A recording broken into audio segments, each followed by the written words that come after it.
This is community theater in Middletown, with special reference to Muncie Civic Theatre. The interviewer is Ed Strother, and today I'm talking with Aaron Belcher, who is probably much better known to the people around Muncie as Doug Belcher.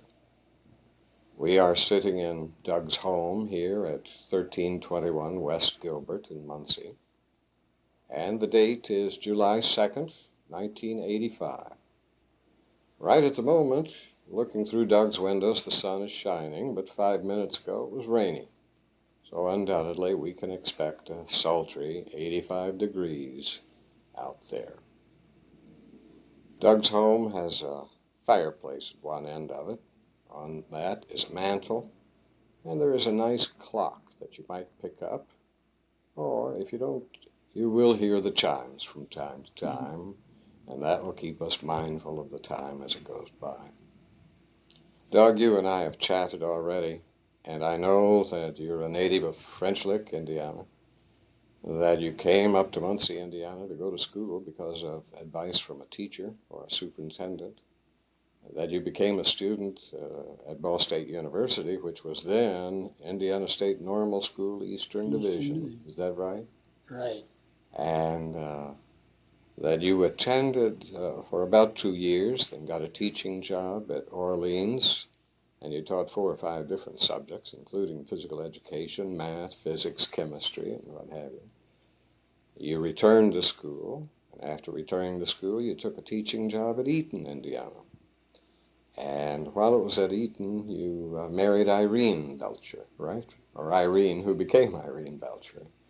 Then you taught for a couple of years at Selma. Later on, you became a foreman at Ontario Corporation. And shortly after that, well, I shouldn't say shortly, but a few years after your position at Ontario, you became a member of the fire department here in Muncie. Tell me, Doug, what was the most thrilling experience you ever had with the fire department? Well, that was hard to say about the thrilling part of it. But the most tragic thing that happened caused the death of 3 of the firemen. Well, it would be tragic, yes. Who were working with me. Was this a home or a warehouse? No, this was the old paper mill. It's where Schwartz is? on Schwartz. Schwartz is there now. I see. But it was an old paper mill. It was full of paper, straw, stuff of that sort. It had been disbanded for years and years at the time. It was on fire, and at that time I was working at number 3 fire department at Hoyt and Willard. Ordinarily, we wouldn't make that particular fire because it was out of our district, but due to the big building fire, yeah, we were called. Yeah. We hooked a hydrant, and well, the thing was on fire. Part of them went to the west side of it, and I got the east side of it. The black smoke was just rolling out. Mm-hmm. Crowds were gathering from all around, and we had most of the fire department were there. Yes. But one thing, there's a lack probably of hydrants at the time, supply of water, and the start that the fire had, there was no heading. On my side of the building, we had been back in a well shape where the buildings went, and then there was space back in there, and then we were driven out of there around to the front. there was it's a brick building. Mm-hmm. And it just kept growing. We couldn't do anything with it. We had the doors open to this side of the building. And black smoke was just rolling out. And all at once, I heard a big roar. Yeah. And I said, boys, move out. Move out. Now, drop the hose, let's go. And the three of them started running straight out from the building, running east. Uh-huh. I went up the side of the building, north. Mm-hmm. Explosion. Mm-hmm. There was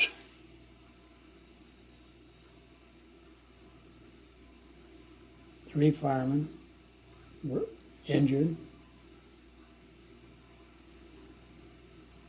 3 of them were killed.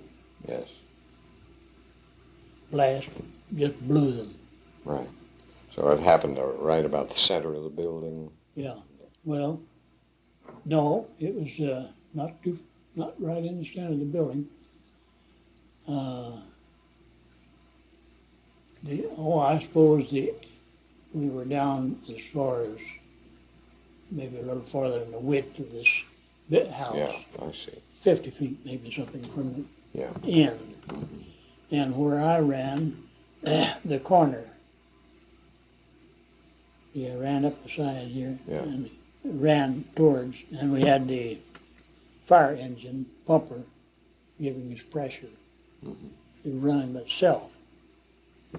So I hit the ground and was knocked down by being this blast. Yeah. Well, during this particular fire, you were probably fire chief, weren't you? No, I was captain. You were a captain, so you still had several men under you who were taking orders from you. Yeah, I picked up a couple of men on the way in. Mm-hmm. Well, it's kind of unusual for a fireman to become interested in theater, isn't it? How did that ever happen? How did you get involved in theater? Irene. Well, yes, and she was involved in it from way back. Did she teach theater? Well, yes, she opened a children's theater school. I knew that, but that was not back in the 30s, was it? It was in the 30s. Was it? Yeah. Oh, I thought she got started with that in the 40s, but it was way back then. No, she just had Well, people would have expected her to get involved in civic theater. Yeah. She was, the children were 5, 6 years old at the time. Uh-huh. And Judy was born in 24, and Molly was born in 26. Mm-hmm. And early 30s during the Depression. Well, Judy's 3 years younger than I am. Yeah. I came along in 21. When would you say you really got started with civic theater, Doug? I know you can't run around putting out fires and at the same time work in civic theater, but you had to somewhere along the way. Well, it was probably in over the mid-30s. All right. Okay. When I became a little bit involved. Were you building sets at that time? No. I was more or less helping set up things of that nature. Were you ever on stage? Yes, I was in one play. Do you recall what it was? Oh, God. Now, you're going to tell me it's a walk-on. Well, no, I had I think one speech. I think the picture's someplace around. Yeah. But you didn't become a star as a result. Oh, no, that's the only one. Of course, I was in plays at both Indiana State Normal. Oh, were you Eastern really? Division. I didn't know Yeah. that. Can you recall the titles of any of those? Not important. I just thought. Well, no. Irene had the lead, and I had male. You lead. played a supporting role. Yeah. And you played that ever since, eh? Yeah. Well, I was looking through the newspaper, really looking for something else, and quite by chance I came across this article on the front page, and it's dated of the Sunday Star, May 19th, 1935. And I just happened to see this picture, and I recognized someone by the eyes. And it turned out, as I read it a little more carefully, it was Irene Belcher here on the front page, right in the center of the paper. And they were doing a production of The Whole Town's Talking. Do you, by any chance, remember that show? I remember the name. Okay. Mm-hmm. Well, in that, there was also Mary Jane Croft, Yes. who went on to do some professional work. Quite professional. Yeah. And I said, well, I'll take that along with me just to show to Doug, because I bet he remembers her looking like that. Oh, yeah. And I think that's a very good picture. Well, really, I didn't come to town until the 40s, but I can remember Irene looking like that in the 40s. And here it is. Well, I came 11 years after this show. But when I remember seeing Irene, she looked just like that, just a little doll. Yeah. Yeah, she never changed too much. All right. Tell us how you did spend most of your time with Civic, Doug. As I remember you were a producer or scenic work. Most of it was backstage work. Mm-hmm. Of course, when Civic Theatre board members, of course, they used to do our plays at Masonic, Masonic Temple. Mm-hmm. Then Irene was president of the board at the time, and up came the possibility of the old movie theater on Main Street. So it developed that the Civic Theater Board decided to purchase the Star. The Star Theater. Mm-hmm. And it was, of course, that was a movie theater for several years. Mm-hmm. Back in the, I don't know, it was there when I came to Muncie. Yes. And the renovation of our present Civic Theater began. The building had been unused for several years. At one time, it was a stage production. Yes. And that started in 1904. I read about that just recently, as a vaudeville house in 1904, with a Mr. Butler managing it. And then it changed managements in 1908, but it continued as a vaudeville house. Mm-hmm. So I think it's rather logical that ultimately a theater would own it. Well, we had a resident company here for several years. And that was the Rex Players. Rex Players. Yes. And they were here for the year and gave performances there. That was probably the beginning. Well, it was following that, the beginning of Civic Theatre. Mm-hmm. Mm-hmm. And some of the, say, the 300, or whatever you want to call them, people of money. Yeah. I can't recall the person who was the guiding light. I think it was either William Ball. Well, William Ball was one of the prominent people. Or maybe Colonel McCabee. Colonel McCabee was the big boy. All right. Yes. Uh, He led them. Yes. He directed them. Yes. Well, he was also in some community theater before Civic Theater, too. Yeah. He performed with the Muncie Club. Yeah, well. Way back in 1904, 1905. Yeah.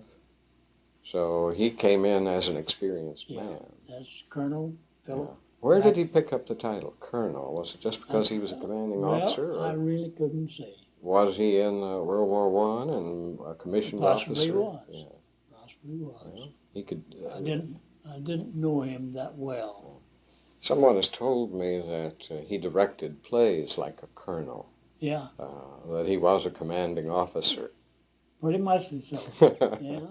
Well, he was the ruler of the roost. Yeah. He ruled the roost. Well, sometimes that's what theater needs, especially if theater's getting started. That's Civic Theater started. Yeah. Well, we know that you had at least one role. We know that you worked backstage pretty much. We know that you were on the board. Now think... No, I wasn't on the board. Weren't you ever on the board? No. Oh, I thought you were. At one time. Well, yes, I was. Mm-hmm. I'll take that back. I was. I thought I remembered your being on the board. As you think over those years, Doug, was there any great disappointment you experienced one way or another when you thought of that experience with Civic?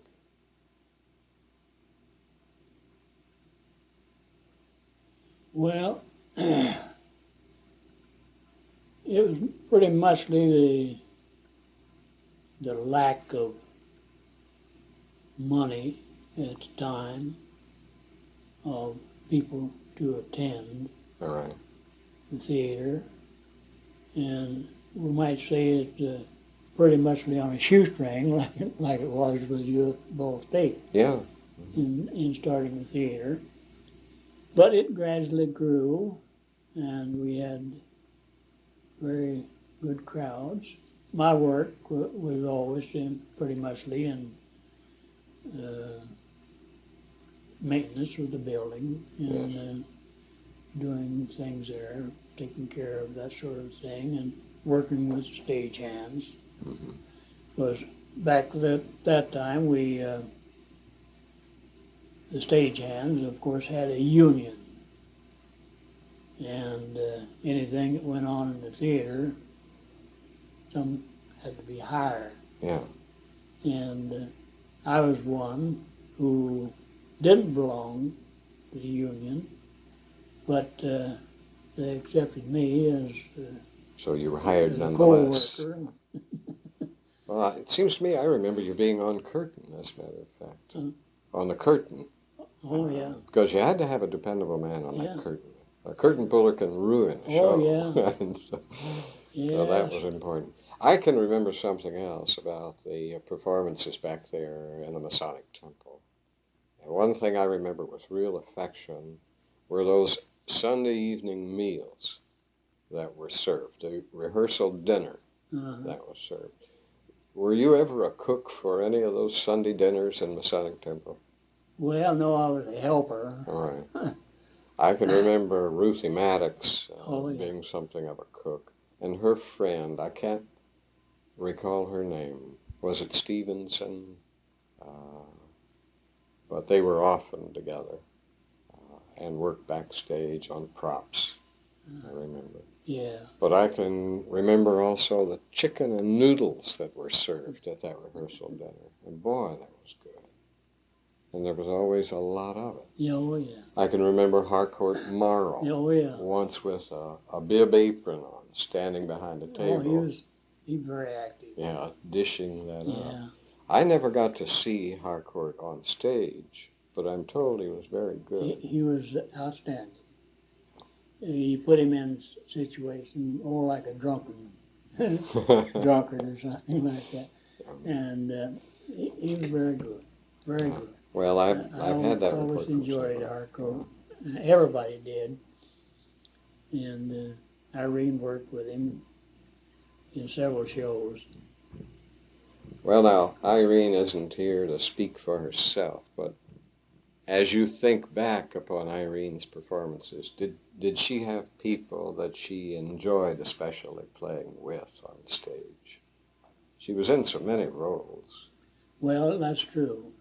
She adapted to change or whatever the role called for her. She seemed to be able to come through as the portrait required. Well, I remember her as a woman who was a very sweet woman. She was never angry with me. I'm sure she was angry with you from time to time, but but she was such a sweet person. I can remember directing her in The Mad Woman of Chaillot. Yeah. And she was the Mad Woman. Oh, yeah. And did a splendid job of that at the Masonic Temple.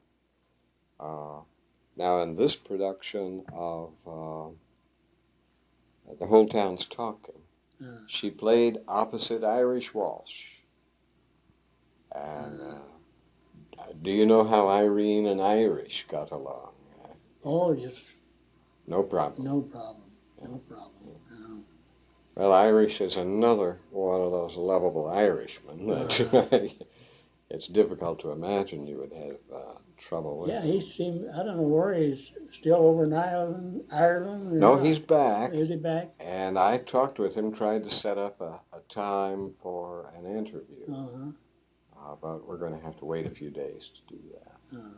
But he was in this production in 1935, and he was in other productions too. I think he was in Dulcy, the first production at Civic.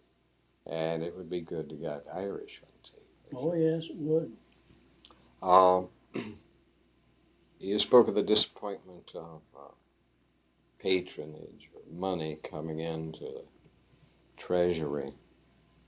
Were there any other real problems that you experienced in those early days of Civic Theatre beyond money? Were you ever at a loss for talent? Well, of course, I would say that the ordinary run of people didn't attend Civic Theatre when it was at the Masonic Temple in back then. It was. You mean the laborer? Is that what you mean by the ordinary run? Yeah. Okay. It was a sort of a distinction of. It was a white tie and tails kind of patronage. They dressed that way. Yes. And it was a little beyond, of course, Depression era. Well, yes. It was a little beyond the common working man to support it. As you explained that during your days as foreman at Ontario, that the plant virtually shut down. Yeah. Oh, yeah. And so if we have plants like that that are shutting all down, over town. I don't think Ball Corporation or Ball Brothers fruit jars, I don't think they closed down, did they? No, they never closed down for quite a while. But they slowed down. I see. Because, at one time during the Depression, it was going full blast. Yeah. People were canning their own jars. vegetables.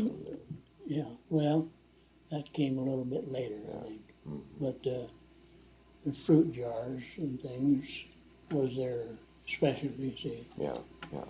And that developed. That was one of the last ones that I think went down. But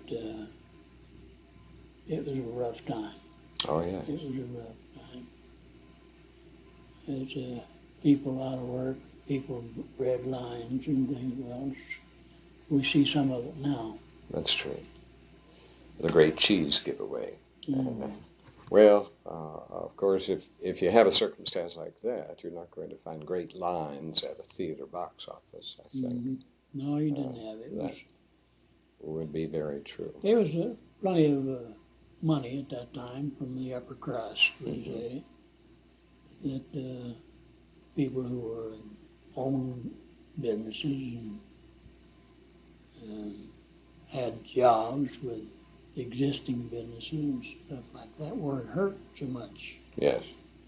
Life went on about the same for them, but the lower people, working class of people, we say, laborers and the like, during that depression, it was terrible.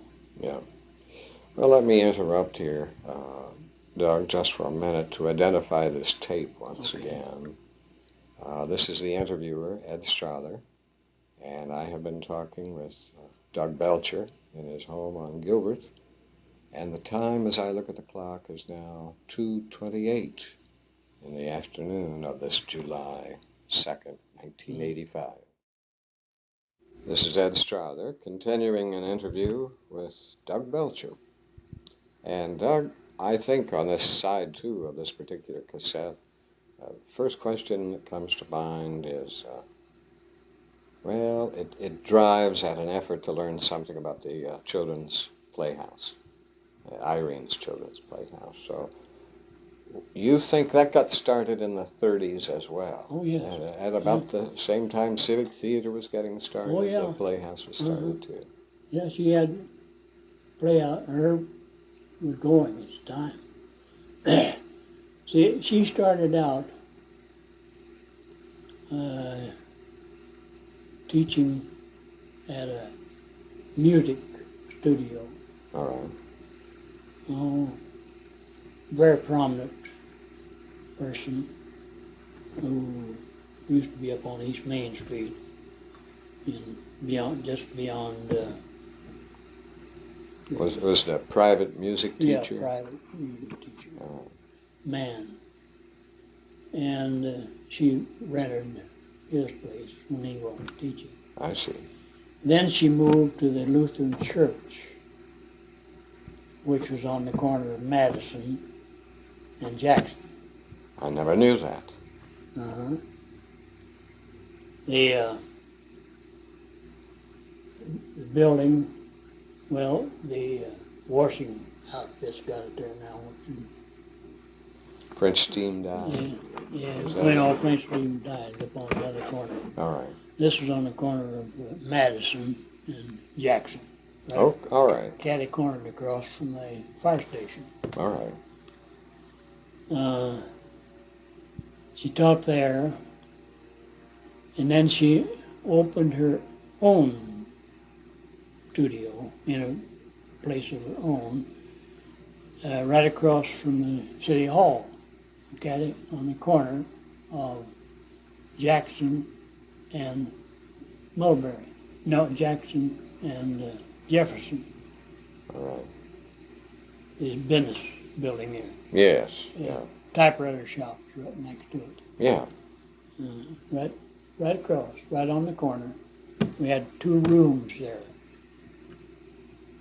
Had 2 big rooms. One of Upstairs. One of them was kind of a reception room. Room big as this. 2 of them. So we talked now, there. was it on the east side of the Muncie Typewriter Exchange? Yeah, on the east side. It was on the corner. All right. Right on the corner. Now, was it on the street level? Street level. I see. Street level. I didn't know she was there. Uh-huh. And then we moved from there to the 3rd floor of the Chamber of Commerce building. All right. That's on the corner of Elm Yes. and Main. And Maine. We had the top floor. Now, that's where you were, I think, when I came to town. I think that's where you were in the 40s, the late 40s. Yeah. And we moved from there to Maine and I think Well, just up to the end of the block there, across the street. It used to be the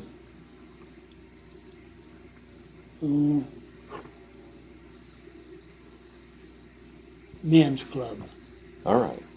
upstairs. Well, now the men's club is still there, isn't it? No, men's club is Across the street. They built a and new east. building. Yeah, that's right. Uh-huh. There was a plumbing shop downstairs. Mm-hmm. It had all the main floor, and then a fire equipment company next door to them, and then the had a automobile, and then the washing place. I forget now what it was on the corner. Yeah. But she was in those different places. And when we had to move from the Chamber of Commerce building. I see. They Well, now these places that you mentioned, Irene gave her private lessons. Yes. and conducted her Yeah, school for young people. And, well, by young people, it was really 3rd and 4th grade up through high school, wasn't it? Yeah. And then she didn't use that as a performance space, did she? Well, yes, she did. All right. First time. I built a stage, and we had curtains and had lights and everything. And of course that room was, linked to the building. Yes. Linked to the Chamber I of remember Commerce seeing the building one. up there. And of course the ballroom, see, that used to be the ballroom for back in the 1900s. Or the city of Muncie, you mean? Yeah. That's, the top floor was all open. What was it called back in this? Well, It was just called a hall, I guess? Or? well, it was a ballroom hall. Yeah. But it didn't have anybody's name associated with it. Well, that I can't say. Yeah. I know that it did have, Yeah. but, Now, is that still there? oh yes. The building's Now, give me that location again. What is the location of it? Jefferson and Main All right. on the east north corner. Jefferson. Yeah, there's Well, isn't that where Jack's camera shot? Jack's camera is in So upstairs is a ballroom. on the 3rd floor. On the 3rd floor is a ballroom. And this, there's one big room. Oh, it's must be about 30 feet wide, runs through the hallway. Yeah. Upstairs, we go upstairs. Yeah. And that's where she had, and we could seat 100, maybe 150 people. Well, that would make a nice little intimate theater. Oh, yes. But now correct me, Doug, I always thought she went to Central High School She to did. perform. She graduated. She did both. Well, I mean, that's for the performance. first play. Oh dear, this year recently.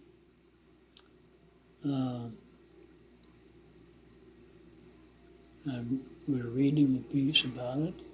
The first show I saw that Irene directed was at Muncie Central High School. She brought her people in. I think she played 2, maybe 3 performances in the high school auditorium. But the title of that show was King Midas and the Golden Touch. Mm-hmm. And I did talk with Irene very briefly after that. But now, if she used a place like Central High School, how would she use another theater as well? What were the differences? This was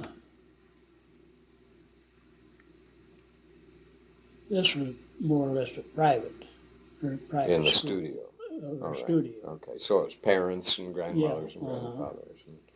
But then we used to take the shows around to the different schools. I remember her she was saying that she had to move to Anderson, Indiana. She had a studio at Anderson. Oh, she had two studios She had going. two studios. Well, did she travel to both places? Yeah.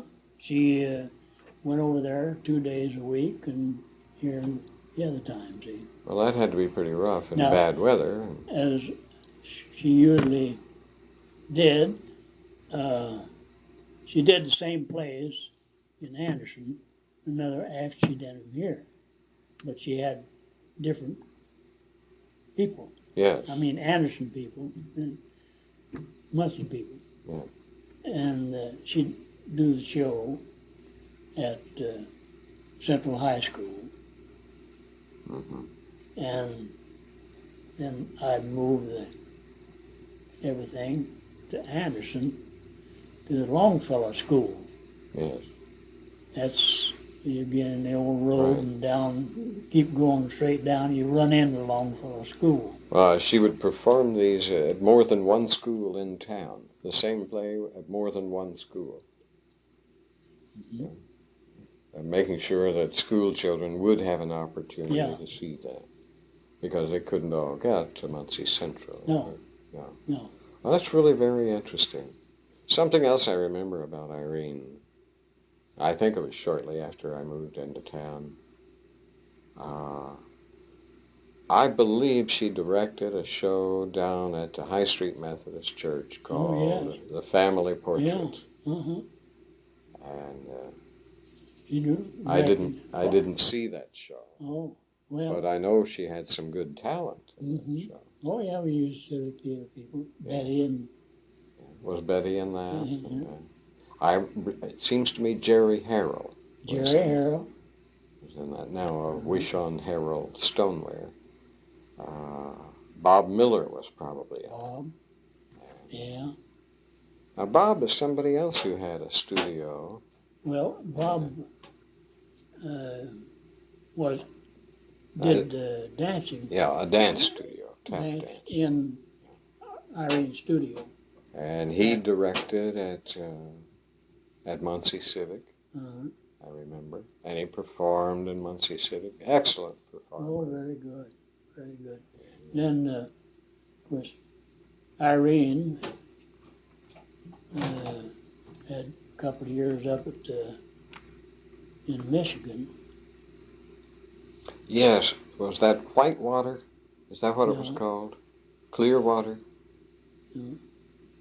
Glenn Crane opened it. It was just Yeah. just right over the They border. ruined Yeah. a dimmer set of mine. Oh, did Oh, yeah, burned it up. Oh. Well, that couldn't have been very good news for you because, Never did get a nickel out of it. yeah. I just let them have it. It was a brand new one. Oh, It was a brand new one that I had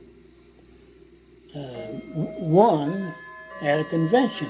oh, mm-hmm. Irene and I usually attended the Children's Theater conventions, wherever they were, up in Michigan or in Arizona, different places. Well, I know she gave an awful lot of energy to Oh, that children's theater. Had an awful lot of energy. Oh, she lived for it. Yes. Now I want to touch down on something else. You were very ambitious for the city of Muncie, and you wanted to see some good theater come to town. And you and Irene made quite a financial investment bringing professional performers into town.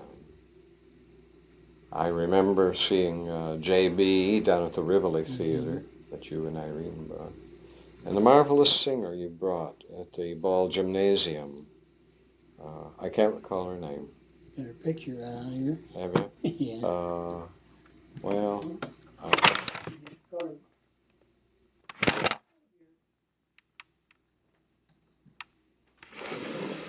Well, Doug has taken an intermission here to get a picture of one of the professional entertainers that he and Irene brought to town. Well, I know you Well, You also brought other people to town. Can you recall the names of any others? San Francisco Ballet. All right. Mm-hmm. Oh, there were more than I recall then. I didn't realize you had done that. Mm-hmm. Where did they perform? Ball State, the Old Assembly Hall? Assembly Hall. They couldn't get, the stage was small. Oh, yes. And they had yards and yards of material to put on the stage. And then, well, in addition, there's Brian Ahern. And, And Catherine Cornell. Catherine Cornell. And brought the Spanish dancers. Right. Up there. At the Masonic. Yeah, and he was we had a big cast. Yes. Big cast. We lost money on it. You mean on the total venture? Oh, yeah. But, and then we wrote, what play was it was a sort of a religious outfit. Job? Well, J.B. J.B. We Yeah, brought J.B. J.B. here. Yes, well, that was John Carradine. Yeah. And Strudwick. Shepard Strudwick, is that his name? Yeah. I think that's his name. Well, really, the community certainly owes you a vote of thanks for doing your best to do that. Nowadays, the university does it. Yes. And they don't have to run the risk of losing money in the same way you and Irene did. That's So right. it took a little more courage on your part. You didn't have the state of Indiana No. underwriting you. No. We were now we had a couple of singers, colored fellow. We had him. And, Did you by any chance bring Ethel Barrymore? No. Because somebody brought Ethel Barrymore to town. I don't know who it was. She was in town in 1932. And that was several years before you started, Yeah. I believe, bringing in people. Shut that off there, Dan. Okay. Well, there's something else that we really should thank you and Irene for, and that's for helping us to get summer theater started. Yes. Shoestring. Yes, Shoestring Theater. And I noticed on your wall there in the hallway there, the little award that was given to Irene in 1958 for outstanding achievement. I think that award cost all of 39 cents, but I'm glad to see you haven't thrown it away. Oh, no. But Irene was in the very first show of our first summer season. Yeah. She was in Solid Gold Cadillac. And again, I remember her with a great deal of affection. And I remember the tent. But also that year, she not only played the lead role in the opening show, but she also directed that first year. It wasn't The Great Big Doorstep. I think she directed that the next year. But she had a lot of fun directing that show, The Great Big Doorstep. Yeah. But the first show I think she directed, the only thing I can remember is one of the students in the cast, Asher Silverberg, had to turn around after there was a streak of lightning that came down, and it was supposed to have ripped out the seat of his pants. So when he turned around, he was pantless in the seat. But that was a great deal of fun, and Irene, I think, was our leading ticket salesman for the tent, just as both of you have been leading ticket salesmen 4, 5, 6 years for Muncie Civic Theatre. Well, I used my dimmer. Yes, I think that first year we did use your dimmer. Yeah, dimmer set. And We didn't have any off that's state. right. How many years did we use that dimmer? I think about every year. About every year we were in the tent, yeah. I've still got it and get another one. And I'm sure that one day it got waterlogged when the tent blew down and the high rain came Well, in. it never bothered it. Well, I'm sure we had to dry it out to make sure it would function. And that was quite a year. It was, was quite a year. It was an enjoyable year for everybody, and they had fun and get-together, you know. Well, because of people like Irene who just wouldn't give up. Uh-huh. And that was one of her characteristics. She wouldn't give up. And you had something of that same stubbornness. It was as though you were saying, no, wait a minute, we'll find a way to solve this. Don't get excited. And I can remember you're hauling around those 16-foot flats down in the theater. And I would stand to one side and wonder how in the world you could handle those 16-foot flats all by yourself. But you did it. It was no problem. You did a good job with it. Well, I think we've just about... Oh, let me ask this. Do you have any old programs? Oh, yeah. That, well, let me finish the sentence. Any old programs that you could, say, surrender to the archives in the Bracken Library? We're trying to get a complete run of all of the programs of Muncie Civic Theatre, and there are some years that we're missing. I don't want you to give up anything that you value very highly, but I could assure you that in the archives there, they would be well taken care of. Mm-hmm. Something else we're trying to collect will be pictures or snapshots of people, especially back there in the formative years of Muncie Civic Theatre. I personally am trying to collect programs for professional shows that go back into the last century. Mm-hmm. And, well, if you have some of those things, and if you would like to turn them over to somebody, I can assure you they'd be well cared for, but I don't want you to answer now. Yeah. But think about it for a day or so. Well, we've got a lot of things like that that we will need to get rid of. Mm-hmm. Probably a lot of things that the girls won't maybe want. Probably. And, they might want snapshots. Oh, something of that. But pictures, of course, Irene's got all kinds of pictures of her shows and everything of that sort. And of the plays at the Tent Theater. Yes. And at some of the shows.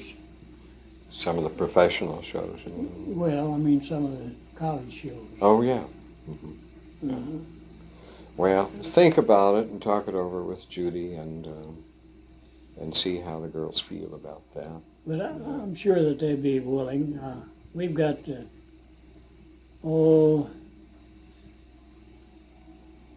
somewhere, we've got some real old magazines. Yes. Theater. Yes. And it's a question of locating them. And how to go through them. Of course, Molly has a lot of things that of Irene's at her house. Yeah. So, yeah, well, talk it over and we'll see. We come over and have a program. I have. Let me just sign off here, Okay. Doug. This is Ed Strother concluding the interview with Doug Belcher on July 2nd, 1985, just a few minutes after 3 o'clock on a Tuesday afternoon.